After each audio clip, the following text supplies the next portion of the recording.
नमस्कार साथियों, जीत क्लासेज के YouTube ऑनलाइन क्लास में आपका स्वागत है। आज हम राजस्थान के राज्यपाल के संबंध में कुछ प्रश्न करेंगे जो पिछली कड़ी में अपन ने किया था, उससे आगे लेते हैं। चलो शुरू करते हैं।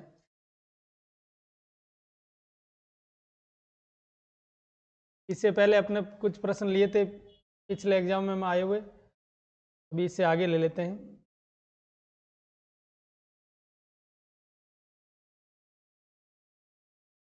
चलो अगला प्रश्न है हमारा, निम्नलिखित में से कौन राज्य का वास्तविक कार्यपालिका प्रधान होता है?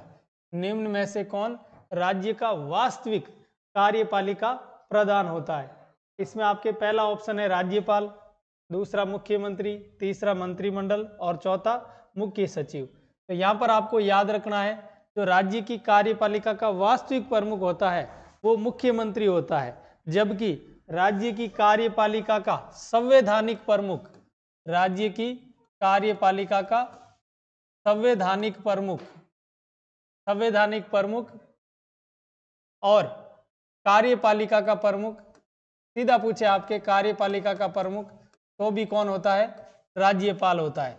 जबकि आपसे पूछे कि वास्तविक कौन होता है कार्यपालिका का वास्तविक, तो वास्तविक होता है आपके मुख्यमंत्री, क्योंकि मुख्यमंत्री की सहायता से ही राज्यपाल काम करता है। क्योंकि अनुच्छेद 163 में स्पष्ट लिखा हुआ है कि राज्यपाल की सलाह एवं सहायता के लिए एक मंत्री परिषद होगी, जिसका मुखिया सीएम होगा या मुख्यमंत्री होगा। तो मंत्री परिषद का मुखिया कौन है? सीएम, और सीएम की सलाह से ही राज्यपाल काम करता है। इसका मतलब राज्यपाल केवल नाम मात्र की शक्तियां रखता है, राज्यपाल केवल नाम मात्र की शक्तियां रखता है, या अपन इसे औपचारिक प्रधान भी कह सकते हैं, औपचारिक प्रधान। जबकि वास्तविक प्रधान या वास्तविक शक्तियों का प्रयोग मंत्री परिषद करती है, और उस मंत्री परिषद का मुखिया कौन होता है? आपके सीएम होता है। तो इसके अंदर इस बात को आपको विशेष तौर से ध्यान रखना है। चलो फिर बढ़ते हैं आगे। अगला प्रश्न है, राजस्थान के राज्यपाल के पास निम्न में से कौन सी शक्ति निहित नहीं है? निम्न में से कौन सी शक्ति निहित नहीं है? तो पहला ऑप्शन है आपके विधानसभा को आछूत, यहां पर थोड़ा मिसप्रिंट हो गया, विधानसभा को आहूत करने की या सत्राहूत, सत्र बुलाने की। दूसरा है विधानसभा को भंग या विघटित करने की। तीसरा ऑप्शन है आपके विधानसभा को स्थगित करने की, और चौथा ऑप्शन है आपके विधानसभा के सत्र अवसान की। तो यहां पर आपको याद रखना है, विधानसभा को स्थगित करने का अधिकार या बैठक को स्थगित करने का अधिकार आपके विधानसभा अध्यक्ष को होता है। विधानसभा अध्यक्ष, जब सदन के अंदर विधानसभा की बैठक चल रही है तो उसको स्थगित करने का अधिकार किसे है? विधानसभा के अध्यक्ष को है। जबकि विधानसभा का सत्र आहूत करने का अधिकार, सत्र आहूत करने का अधिकार, सत्र बुलाने का अधिकार, सत्र आहूत करना या बुलाना। फिर दूसरी बात, सत्र अवसान करना, सत्र अवसान करना, और विधानसभा को समय से पूर्व भंग करना, विधानसभा को समय से पूर्व भंग करने का अधिकार राज्यपाल को है। और ये अधिकार आपको राज्यपाल को अनुच्छेद 174 के तहत, अनुच्छेद 174 के तहत प्राप्त है। और इन सभी अधिकारों का प्रयोग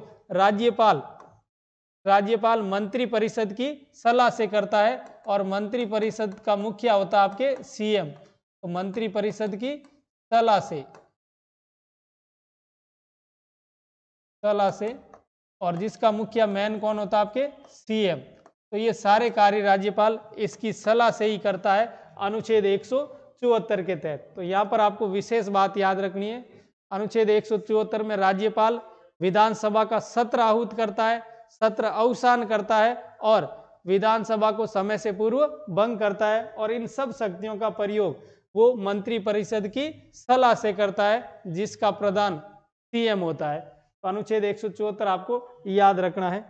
फिर है आगे आपके 1 नवंबर 1956 से पहले राजस्थान के प्रमुख जाने जाते थे, यानी 1 नवंबर 1956 से पहले राजस्थान के प्रमुख किस नाम से जाने जाते थे? तो आपको ध्यान रखना है, राज्यपाल का पद पहले राज प्रमुख के नाम से जाना जाता था, यानी पहले राज्यपाल नाम का उल्लेख नहीं करके मुखिया के रूप में राज्य को किसको बनाया जाता था? राज प्रमुख को।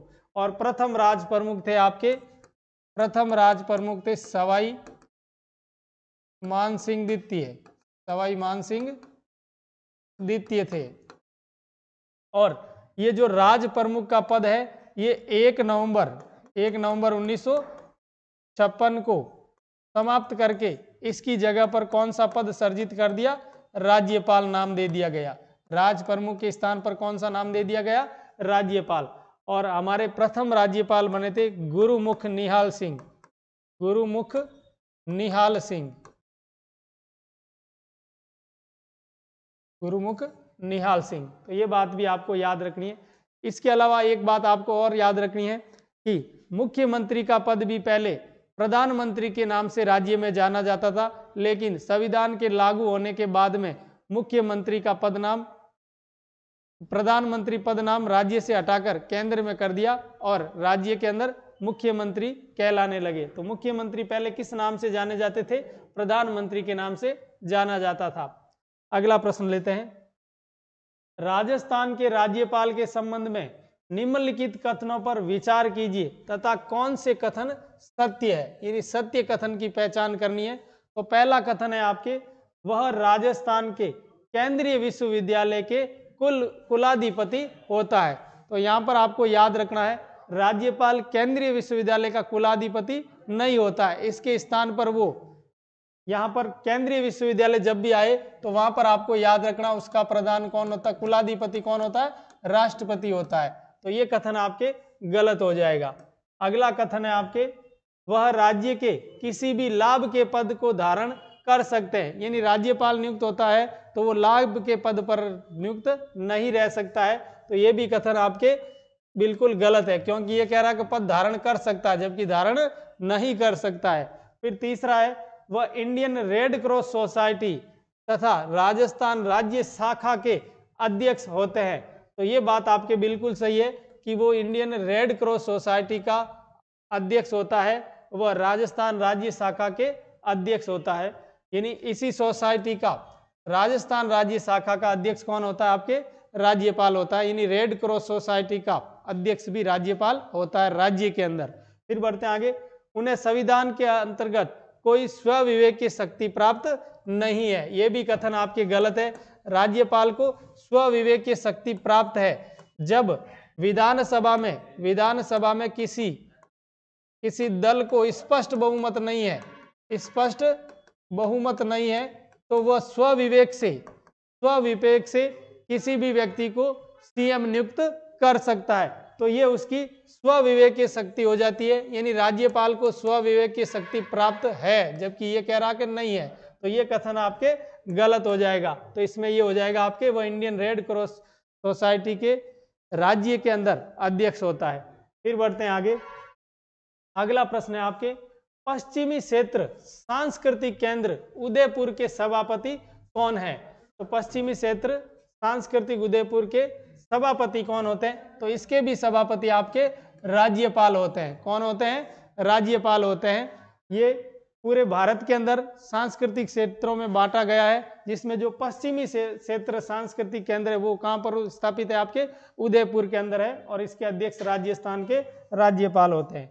फिर बढ़ते हैं, निम्नांकित में से कौन सरकारी आयोग के सदस्य रहे हैं? सरकारी आयोग के सदस्यों की बात करें तो इसके सदस्य रहे थे आपके वी शिवरमन।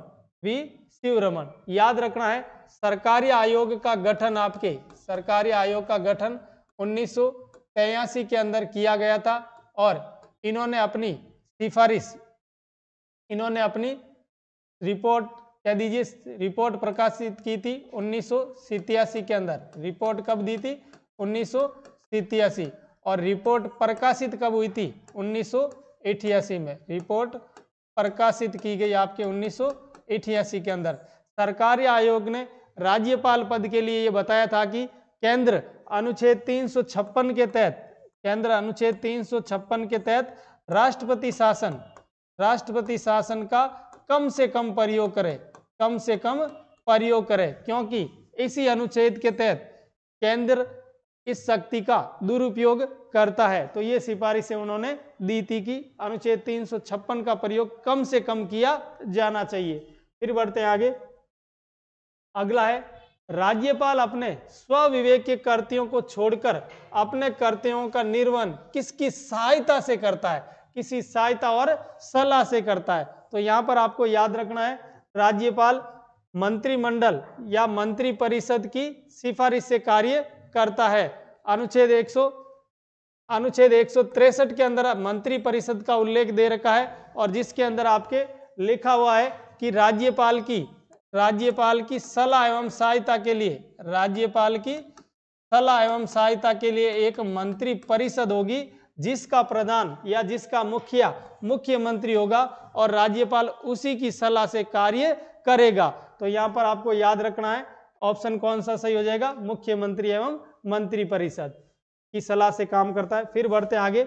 इसीलिए यहाँ पर आपके कहा जाता है कि इसकी सलाह से कार्य करता है, इसलिए राज्यपाल के पास नाम मात्र की शक्तियां हैं, नाम मात्र की शक्तियां, जबकि वास्तविक शक्ति का प्रयोग आपके मंत्री परिषद का मुखिया सीएम करता है। तो इस बात को भी आपको ध्यान रखना है। फिर बढ़ते हैं अगले प्रश्न की ओर।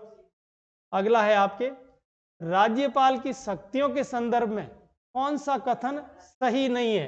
राज्यपाल की शक्तियों के संदर्भ में कौन सा कथन सही नहीं है? तो पहला कथन है आपके, राज्यपाल के पास समाधान की शक्ति है। तो ये बात आपके बिल्कुल सही है, समाधान की शक्ति राज्यपाल के पास है। अगला है आपके, राज्यपाल किसी विधेयक की राष्ट्रपति के विचारार्थ आरक्षित रख सकता है। तो राज्यपाल अगर कोई विधेयक राष्ट्रीय महत्व का हो तो उसे राष्ट्रपति की विचारार्थ आरक्षित रख सकता है, अनुच्छेद 200 के तहत। फिर बढ़ते आगे, ये भी बात बिल्कुल सही है, राज्य विधानमंडल के विश्रांति काल में राज्यपाल अध्यादेश जारी कर सकता है। तो जब विधानसभा का सत्र नहीं चल रहा है, विधानमंडल का सत्र नहीं चल रहा है, तो ऐसी स्थिति में राज्यपाल किसी विशेष विषय पर कानून बनाने के लिए अध्यादेश जारी कर सकता है, और ये अध्यादेश भी वो मंत्री परिषद की सिफारिश से ही जारी करता है। फिर अगला है, राज्यपाल धन विधेयक को पुनर्विचार हेतु लौटा सकता है। तो यहां पर आपको याद रखना है, राज्यपाल धन विधेयक को पुनर्विचार के लिए नहीं लौटा सकता है, केवल साधारण विधेयकों को ही पुनर्विचार के लिए लौटा सकता है, क्योंकि धन विधेयक राज्यपाल की पूर्व अनुमति से ही आते हैं, पहले से ही राज्यपाल उसको अनुमति दे देता है, तो दोबारा उसको पुनर्विचार के लिए भेजना जरूरी नहीं है। तो पुनर्विचार वाली शक्ति यहाँ पर काम नहीं करती है। यहाँ पर आपको याद रखना है, राज्यपाल के पास समाधान की शक्तियां अनुच्छेद 161 के तहत प्राप्त है। अनुच्छेद 161 के तहत राज्यपाल किसी व्यक्ति की सजा को कम कर सकता है या माफ कर सकता है, लघुकरण कर सकता है, निलंबित भी कर सकता है, लेकिन सैन्य मामलों में प्राप्त सजा तथा मृत्युदंड की सजा को माफ नहीं कर सकता है। एक बात यह भी याद रखना कि मृत्युदंड की सजा को वो कुछ समय के लिए निलंबित कर सकता है, लेकिन माफ नहीं कर सकता है। ये अधिकार केवल और केवल राष्ट्रपति के पास होता है। तो इस बात को भी आपको ध्यान रखना है। फिर बढ़ते आगे, 161 में आपके समाधान की शक्तियां हो जाएगी अनुच्छेद, राज्यपाल किसी विधेयक को राष्ट्रपति के विचारार्थ सुरक्षित रखता है। तो ये बात आपके अनुच्छेद 200 के अंदर है। अनुच्छेद 200 के अंदर लिखा हुआ है कि राज्यपाल के पास अगर कोई विधेयक अनुमति के लिए आता है तो उसके पास 3 अधिकार होते हैं, या तो उसको अनुच्छेद 200 के तहत अनुमति देकर हस्ताक्षर करके अधिनियम बना दे, या फिर साधारण विधेयक है तो एक बार पुनर्विचार के लिए लौटा दे, एक बार पुनर्विचार के लिए लौटा दे। इसे अपन कहेंगे निलंबनकारी वीटो, यानी ये विधेयक कुछ समय के लिए निलंबित हुआ, दोबारा अगर ये विधेयक आता है तो उसे राज्यपाल को पारित करना अनिवार्य होता है। फिर तीसरा हो जाता है कि अगर राज्यपाल को लगे कि विधेयक राष्ट्रीय महत्व का है तो वो राष्ट्रपति के विचारार्थ आरक्षित रख सकता है।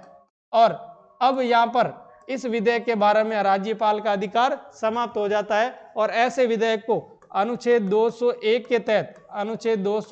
के तहत निर्णय लेने का अधिकार किसको होता है? राष्ट्रपति को होता है। राष्ट्रपति चाहे तो राज्यपाल को वापस सौंप कर विधानमंडल को लौटाने के लिए कह सकता है या फिर अनुमति भी दे सकता है। यानी यहाँ पर राज्यपाल राष्ट्रपति के आरक्षित विचारार्थ रखने के बाद में राज्यपाल के अधिकार समाप्त हो जाता है और अब ऐसे विधेयक अनुच्छेद 201 के तहत राष्ट्रपति की सहमति से ही पारित होते हैं, यानी लागू होते हैं।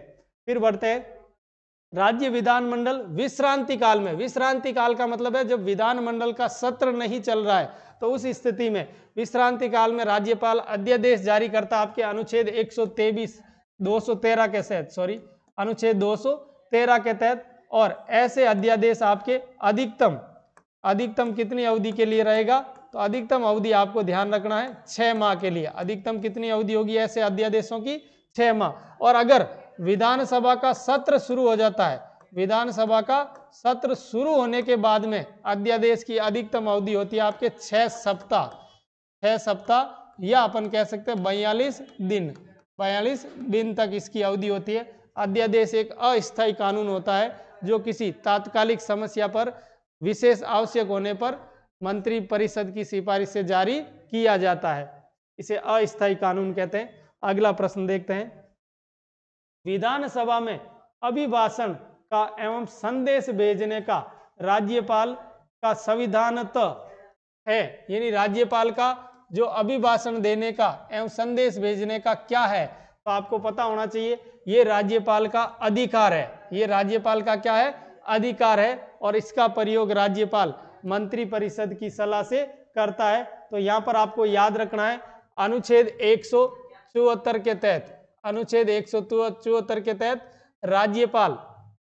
राज्यपाल विधानसभा का सत्र आहूत करता है,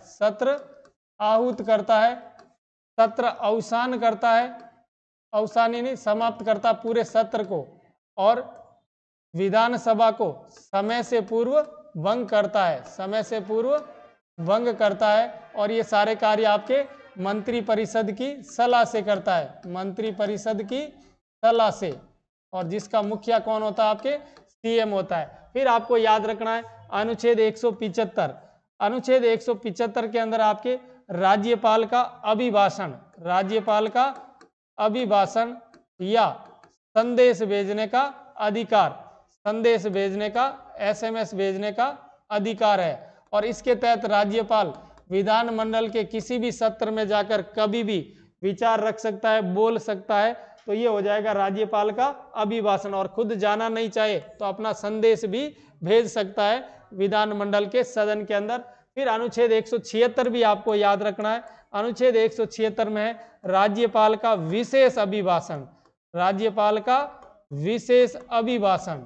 और यहाँ पर आपको बात याद रखनी है, विशेष अभिभाषण वर्ष में अधिकतम 2 बार किए जा सकते हैं। और विशेष अभिभाषण विशेष स्थिति में होगा तो यहाँ पर आपको ध्यान रखना है प्रति नए वर्ष के आरंभ के प्रथम सत्र को, प्रति नए वर्ष के आरंभ के प्रथम वर्ष को, प्रति नए वर्ष के आरंभ के प्रथम सत्र को। तथा दूसरी बात ये याद रखनी है नई विधानसभा के गठन के प्रथम सत्र को जब राज्यपाल संबोधित करता है तो उसे राज्यपाल का विशेष अभिभाषण कहा जाता है। तो ये बात आपको विशेष तौर से याद रखनी है। और यहाँ से सबसे ज्यादा प्रश्न पूछे जाते हैं अनुच्छेद से संबंधित। तो ये 3 ही बातें आपको याद रखनी है, अनुच्छेद से 174, 175 और 176। फिर बढ़ते हैं आगे। अगला प्रश्न है आपके, निम्न में से कौन राजस्थान के राज्यपाल के द्वारा नियुक्त नहीं होता है, यानी किन की नियुक्ति राजस्थान का राज्यपाल नहीं करता है? तो फर्स्ट ऑप्शन है आपके राजस्थान का मुख्यमंत्री। तो मुख्यमंत्री की नियुक्ति कौन करता है? आपके राजस्थान का राज्यपाल ही करता है। फिर आगे है राजस्थान लोक सेवा आयोग का सदस्य। तो लोक सेवा आयोग के सदस्यों की नियुक्ति और अध्यक्ष की नियुक्ति कौन करता है? राज्यपाल करता है। फिर आगे है राजस्थान उच्च न्यायालय का न्यायाधीश। तो यहाँ पर आपको याद रखना है राजस्थान उच्च न्यायालय के न्यायाधीशों की नियुक्ति राष्ट्रपति द्वारा की जाती है, यानी हाई कोर्ट के न्यायाधीशों की नियुक्ति कौन करता है? आपके राष्ट्रपति करता है, राज्यपाल नहीं करता है। कॉलेजियम पद्धति से इनकी नियुक्ति की जाती है। फिर अगला है राजस्थान मानवाधिकार आयोग का अध्यक्ष। तो मानवाधिकार आयोग एवं अध्यक्षों का आपके नियुक्ति कौन करता है? राज्यपाल ही करता है। तो यहाँ पर आपके गलत कथन हो जाएगा, हाई कोर्ट के न्यायाधीशों की नियुक्ति राज्यपाल द्वारा नहीं होकर किसके द्वारा होती है? राष्ट्रपति के द्वारा की जाती है। फिर लेते हैं अगला प्रश्न। अगला प्रश्न है आपके, राज्यपाल की अनुपस्थिति में उसके दायित्वों का निर्वहन कौन करता है? राज्यपाल की अनुपस्थिति में उनके दायित्वों का निर्वहन कौन करता है? तो यहाँ पर आपको याद रखना है कि इसकी अनुपस्थिति में हाई कोर्ट का मुख्य न्यायाधीश कार्यवाहक राज्यपाल के रूप में कार्य करता है। और अगर मुख्य न्यायाधीश का पद रिक्त है, अगर इसका पद रिक्त है, तो हाई कोर्ट का वरिष्ठतम न्यायाधीश कार्यवाहक राज्यपाल के रूप में कार्य करता है। तो यहां पर आपको याद रखना है कौन सा हो जाएगा? हाई कोर्ट का मुख्य न्यायाधीश। फिर बढ़ते आगे। अगला प्रश्न है, निम्नलिखित में से कौन सा युग्म सुमेलित नहीं है? कौन सा युग्म सुमेलित नहीं है, यानी कौन सा सुमेलित नहीं है? तो अनुच्छेद 154 के अंदर राज्यपाल की कार्यपालिका शक्तियां, ये बात आपके बिल्कुल सही है। दूसरा है आपके अनुच्छेद 155 राज्यपाल की नियुक्ति। तो राज्यपाल की नियुक्ति का उल्लेख भी आपके 155 के अंदर, ये भी बात बिल्कुल सही है। अगला है अनुच्छेद 156 राज्यपाल की नियुक्ति। राज्यपाल की नियुक्ति नहीं होती है। अनुच्छेद 156 के तहत नियुक्ति के बाद में सीधी पदावधि का उल्लेख है। किसका उल्लेख है? पदावधि का। तो कौन सा कथन गलत हो जाएगा? आपके 3 नंबर। फिर अनुच्छेद 163 में राज्य मंत्री परिषद। तो राज्य मंत्री परिषद का उल्लेख भी कहाँ है? आपके अनुच्छेद 163।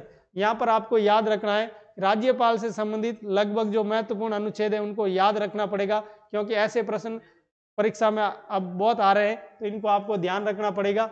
वापस एक बार देख लीजिए, मैं वापस बता देता हूँ। अनुच्छेद 153 में राज्यपाल का पद है। राज्यपाल के पद का उल्लेख कहाँ पर है? 153 के अंदर है, जिनकी नियुक्ति राष्ट्रपति द्वारा की जाती है। राष्ट्रपति द्वारा की जाती है। फिर दूसरा हो जाएगा आपके अनुच्छेद 154। यहाँ पर होता है राज्य की कार्यपालिका शक्ति। राज्य की कार्यपालिका शक्ति राज्यपाल में निहित होगी। राज्य की कार्यपालिका शक्ति किस में निहित होगी? राज्यपाल में निहित होगी। यानी राज्य की कार्यपालिका का संवैधानिक प्रमुख कौन होगा? राज्यपाल होगा। इसके बाद में अनुच्छेद 155 में आपको याद रखना है राज्यपाल की नियुक्ति। राज्यपाल की नियुक्ति कौन से अनुच्छेद में? अनुच्छेद 155 के अंदर है। फिर याद रखना आपको अनुच्छेद 156 नियुक्ति के जस्ट बाद में आपके है पदावधि। पदावधि यानी कार्यकाल, पदावधि या कार्यकाल दे रखा है अनुच्छेद 156 के अंदर। और कार्यकाल में आपको याद रखना है राज्यपाल का कार्यकाल राष्ट्रपति के प्रसाद पर्यंत होता है, और सामान्यतः कार्यकाल की बात करें तो 5 वर्ष के लिए होता है। फिर बढ़ते हैं आगे। अनुच्छेद 157। अनुच्छेद 157 में राज्यपाल पद की योग्यता का उल्लेख है। राज्यपाल पद की योग्यता का उल्लेख है, और यहाँ पर आपके 2 योग्यता राज्यपाल पद के लिए होनी चाहिए। पहली योग्यता तो है भारत का नागरिक होना चाहिए, और दूसरी योग्यता है कम से कम 35 वर्ष आयु पूर्ण किया हो। तो ऐसे व्यक्ति को ही राष्ट्रपति राज्यपाल नियुक्त करता है। केंद्रीय मंत्री परिषद की सलाह से इनकी नियुक्ति की जाती है। और एक ये परंपरा ये भी है कि जब राज्यपाल की नियुक्ति होती है तो वो राज्यपाल बाहरी होना चाहिए, यानी संबंधित राज्य का निवासी नहीं होना चाहिए, ताकि स्थानीय राजनीति से वो मुक्त रह सके। दूसरी परंपरा प्रचलित है कि राष्ट्रपति राज्यपाल की नियुक्ति के समय सीएम उस संबंधित राज्य के सीएम से भी परामर्श करता है। लेकिन ये दोनों परंपराएं हैं, अनिवार्य नहीं है। कई मामलों में इनका उल्लंघन भी हुआ है। मेन योग्यता में आपको 2 ही याद रखनी है, 35 वर्ष आयु पूर्ण और भारत का नागरिक। फिर है आपके अनुच्छेद 158। 158 में है राज्यपाल पद की सेवा शर्तें। राज्यपाल पद की सेवा शर्तें। और यहाँ पर आपको याद रखना है कि कोई भी व्यक्ति राज्यपाल अगर नियुक्त हो जाता है और किसी विधानमंडल या संसद का सदस्य है, तो उसकी सदस्यता स्वतः ही क्या हो जाएगी? रद्द हो जाएगी।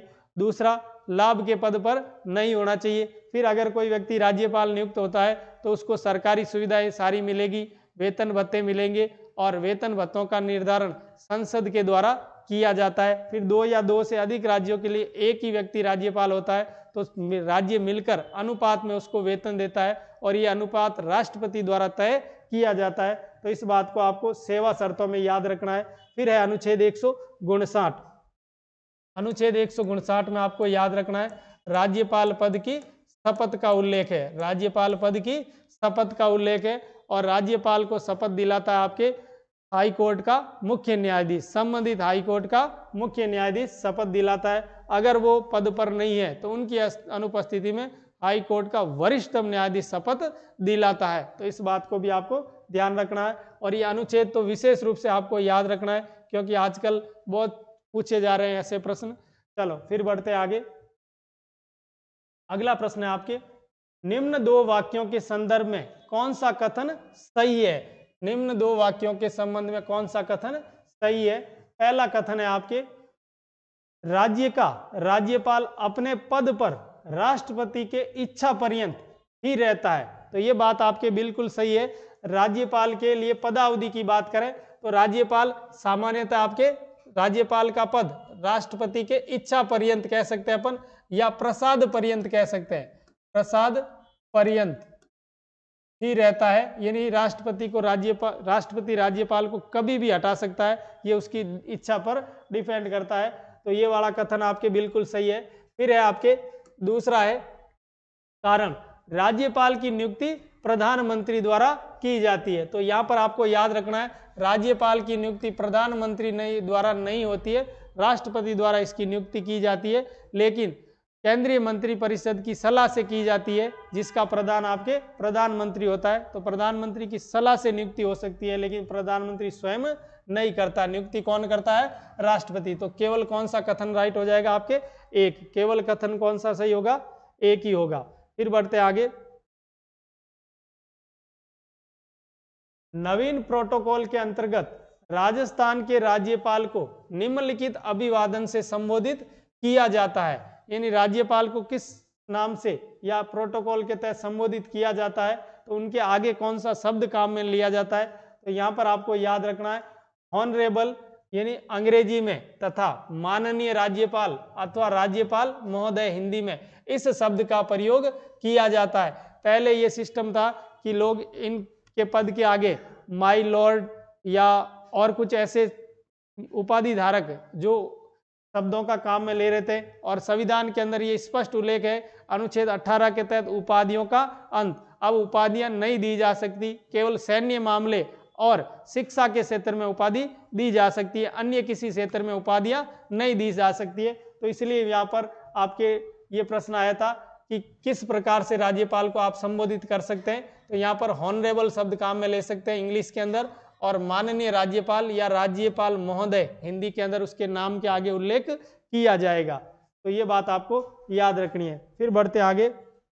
अगला प्रश्न है, एक राज्य के राज्यपाल के संदर्भ में निम्न में से कौन सा कथन सही है? निम्न में से कौन सा कथन सही है? तो पहला कथन है आपके, राज्य की कार्यपालिका शक्ति इसमें निहित होती है। तो राज्य की कार्यपालिका शक्ति किसमें निहित होती है?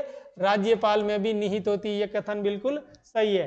फिर इनकी उम्र 35 वर्ष पूर्ण होनी चाहिए। तो 35 वर्ष आयु पूर्ण वाला व्यक्ति ही राज्यपाल नियुक्त हो सकता है। तो इस बात को, ये भी बात आपके सही हो जाएगी। फिर अगला है, यह अपने पद पर राष्ट्रपति की मर्जी पर ही बने रहते हैं। यानी इनका जो कार्यकाल होता है राष्ट्रपति के प्रसाद पर्यंत ही होता है। तो ये भी कथन आपके बिल्कुल सही है। फिर अगला है, राज्यपाल की बर्खास्ती के कारण संविधान में उल्लेखित है। ये बात आपके बिल्कुल गलत है, क्योंकि संविधान के अंदर राज्यपाल को किस प्रकार से हटाया जाएगा इसका कहीं पर भी उल्लेख नहीं मिलता है। तो ये कथन आपके गलत हो जाएगा। तो 1, 2 और 3 कथन सही है आपके, बाकी ये 4 नंबर वाला गलत हो जाएगा। फिर बढ़ते आगे। अगला प्रश्न है आपके, विधानसभा चुनावों में अस्पष्ट बहुमत के कारण राजस्थान में राष्ट्रपति शासन कब लागू हुआ? अस्पष्ट बहुमत के कारण राजस्थान में राष्ट्रपति शासन कब लागू हुआ? तो यहाँ पर आपको याद रखना है जब राजस्थान में पहली बार राष्ट्रपति शासन लगा था तो उसका मेन कारण था अस्पष्ट बहुमत। अस्पष्ट बहुमत के कारण ही राजस्थान में पहली बार राष्ट्रपति शासन 1967 के अंदर लगा था। प्रथम बार कब लगा था? 1967। यहाँ पर इसकी थोड़ी डेट भी आपको याद रखनी है। 13 मार्च 1967 को लगा और ये चला था आपके 26 अप्रैल 1967 तक। तो इतने दिन तक ये चला था। और इसमें ये भी याद रखना, जो पहली बार राष्ट्रपति शासन चला था वो सबसे कम अवधि के लिए चला था और सबसे अंतिम बार जो राष्ट्रपति शासन लगा था आपके 1992 में। सबसे अंतिम बार कब लगा था? 1992, जो लगा था आपके 15 दिसंबर को। 15 दिसंबर 1992 से 3 दिसंबर 1993 तक चला था। और ये चौथा जो राष्ट्रपति शासन था राजस्थान के अंदर सर्वाधिक लंबी अवधि के लिए लगा था। तो इसको भी आपको याद रखना है। पहला आपके 67 में हो जाएगा, दूसरा आपके हो जाएगा 1977 के अंदर 10 साल बाद में, तीसरा हो जाएगा 1980 और अंतिम बार हो जाएगा आपके 1992 में। और इसका मेन कारण था बाबरी मस्जिद विवाद के कारण ही इसको लागू किया गया था। फिर बढ़ते आगे, अगला प्रश्न है, राजस्थान में आखिरी बार जब राष्ट्रपति शासन लगाया गया तब राज्यपाल कौन थे? तब राज्यपाल कौन थे? तो अंतिम बार जब लगाया गया था तो उस समय आपके एम चिन्ना रेड्डी थे। कौन थे? एम चिन्ना रेड्डी। तो यहाँ पर आपको याद रखना है, एक ट्रिक से याद रख लेना, पहले भी मैंने बताई थी। पहली बार लगा था आपके 1967, फिर 10 साल बाद में 1977, फिर 3 साल बाद में 1980 और फिर 12 साल बाद में 1992 के अंदर लगा था 1992। यहाँ पर राज्यपाल का भी क्रम आपको एक ट्रिक से याद रख लेना, संपूर्ण वेद रघुकुल रेड्डी। इसको ऐसे ही बोलना आप 2-4 बार, आपको याद हो जाएगा। संपूर्ण वेद रघुकुल रेड्डी। यानी पहली बार में कौन था? संपूर्णानंद। पहली बार में संपूर्णानंद, दूसरी बार में वेदपाल त्यागी जो कार्यवाहक थे, तीसरी बार में रघुकुल तिलक और अंतिम बार थे आपके एम चिन्ना रेड्डी। एम चिन्ना रेड्डी, पूरा नाम था मरी चिन्ना रेड्डी। अंतिम बार कौन थे आपके? मरी चिन्ना रेड्डी। इनको एक क्रम से याद रख लेना है, संपूर्ण वेद रघुकुल रेड्डी। फिर सीएम की ट्रिक भी आपको याद रखना है। सीएम के अंदर पहली बार जब लगा था तो उस समय थे आपके मोहनलाल सुखाड़िया। पहली बार में कौन थे? मोहनलाल सुखाड़िया। फिर मोहन का ही दूसरा नाम आपके क्या है? हरि। तो हरिदेव जोशी के समय दूसरी बार लगा था। और अंतिम दोनों बार में कौन थे? भैरव सिंह शेखावत। अंतिम दोनों बार में कौन थे? भैरव सिंह शेखावत। तो इसके बाद में बढ़ते आगे, अगला है, राज्यपाल की नियुक्ति किसके द्वारा की जाती है? तो राज्यपाल की नियुक्ति किसके द्वारा की जाती है? तो ये आपको याद रखना है, राज्यपाल की नियुक्ति राष्ट्रपति द्वारा की जाती है। और किसकी सलाह से? तो आपको याद रखना है, केंद्रीय मंत्रिपरिषद की सलाह से। केंद्रीय मंत्रिपरिषद की सलाह से। और केंद्रीय मंत्रिपरिषद का मुखिया कौन होता है? आपके पीएम। केंद्रीय मंत्रिपरिषद का मुखिया कौन होता है? पीएम। इसकी सलाह से ही राज्यपाल की नियुक्ति राष्ट्रपति द्वारा की जाती है। फिर बढ़ते आगे, अगला प्रश्न है, राजस्थान में जब पहली बार राष्ट्रपति शासन लगाया गया तब राज्यपाल कौन था? तो उस समय राज्यपाल कौन था? तो आपके वो ट्रिक याद रखना जिससे आराम से आपको याद हो जाए। कौन था? संपूर्णानंद। संपूर्ण वेद रघुकुल रेड्डी। पहले में संपूर्णानंद, दूसरे में वेदपाल त्यागी, तीसरे में रघुकुल तिलक और चौथे में एम चिन्ना रेड्डी। चलो फिर बढ़ते आगे, अगला प्रश्न है, राज्यपाल अपना त्याग पत्र देता है। राज्यपाल अपना त्याग पत्र किसको देता है? तो राज्यपाल अपना त्याग पत्र राष्ट्रपति को देता है। राज्यपाल अपना त्याग पत्र किसको देता है? राष्ट्रपति को देता है। फिर बढ़ते आगे, चलो तो यहां तक आपके प्रश्न हो गए। ये विभिन्न एग्जामों में आए हुए प्रश्न हैं और इन्हीं का आपको अभ्यास करना है और इन्हीं के संदर्भ में आपको अपने तरीके से तैयारी करनी है इस टॉपिक की। चलो फिर अगले वीडियो में मिलेंगे। धन्यवाद।